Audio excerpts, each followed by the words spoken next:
What's up, boxing fans? It's your boy Hen Dog Straight coming to you with the straight facts. Just wanted to come and drop a quick video real quick about this interview with Mike Tyson and Jermall Charlo. I think it was a good interview. I think Mike Tyson did a great job of making the interview interesting. As far as the substance of the video goes, first I want to say I disagree with Mike Tyson about his advice on how Jermall should, go about getting the fight by being disrespectful, acting like an animal, basically acting like Mike Tyson in his prime. We see that didn't work for Andre. He'll probably never get that fight. It's not working for Benavidez. He's been calling Canelo out and doing everything he can to get the fight, and it's not working for him. So, I think Charlo's being advised. He's paying people to advise him. He's paying people to, make his career decisions for him, and it'll be stupid for him to go against their advice. It'd be a waste of money for him to go against the advice of the people he pays to advise him. With that being said, sometimes I feel like with the Benavidez situation, I feel like Charlo put his foot in his mouth, and he was told to retract that. Now, we know that. We just seen Jermall, his twin, on Brian Custer when he said, they telling me not to say these things. They're telling me not to talk. So this is how they handle their fighters. Don't be out here acting all crazy. We got you. Chill. We got you. I think that's the way they run their ship, the way Al Heyman runs his ship. We got you. It's the same pretty much with all their fighters. You don't see Tank Davis out here hooping and hollering about he want to fight this guy and all this crazy shit that Mike Tyson is talking and all these other, boxing fans is talking. You don't really see these guys out here like that. Errol Spence Jr. does not do that. So on and so forth. If asked a question about a fighter, they will say, yes, I want to fight that guy. Yes, I'll fight that guy. If it happens, it happens. If the business is right, we'll make it happen. Or so on and so forth. So I'm not going to, call this man out his name, disrespect this man, call him a coward.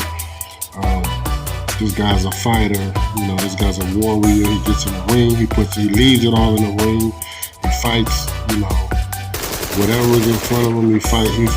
He's a hell of a fighter. You can't deny that.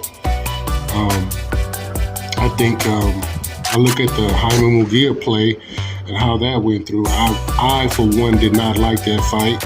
I went on ETB and spoke about that I didn't like that fight because I don't see Jaime Munguia giving Jermall Charlo the test and the challenge that I think he needs. I think he needs these wars.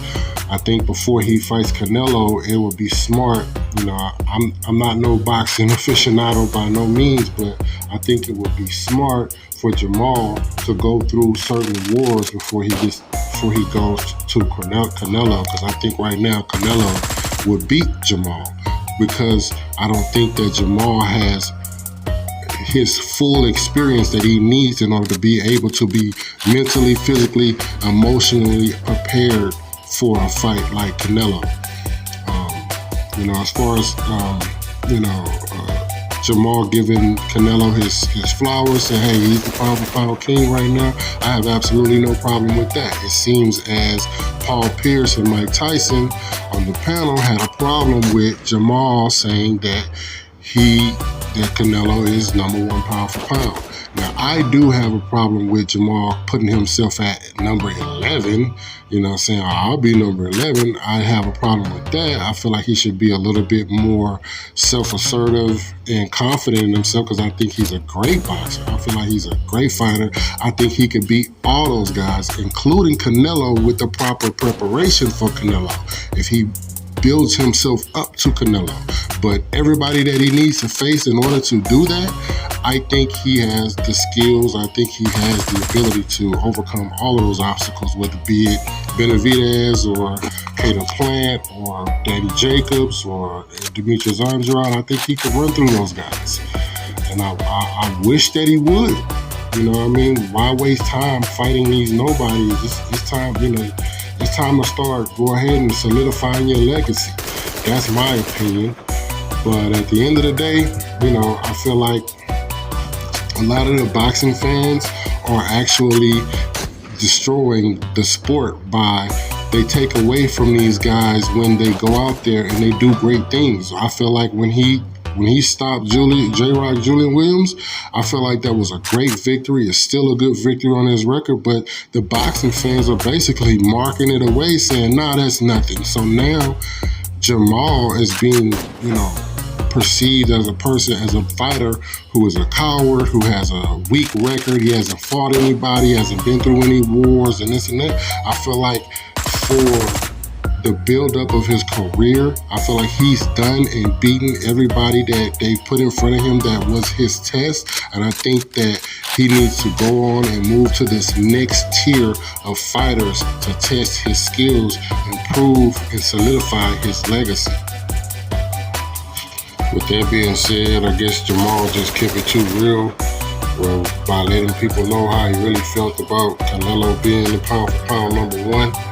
And, you know, at the end of the day, it backfired on him. So I'll catch y'all in the next video. Peace and light to the gods and goddesses. One love.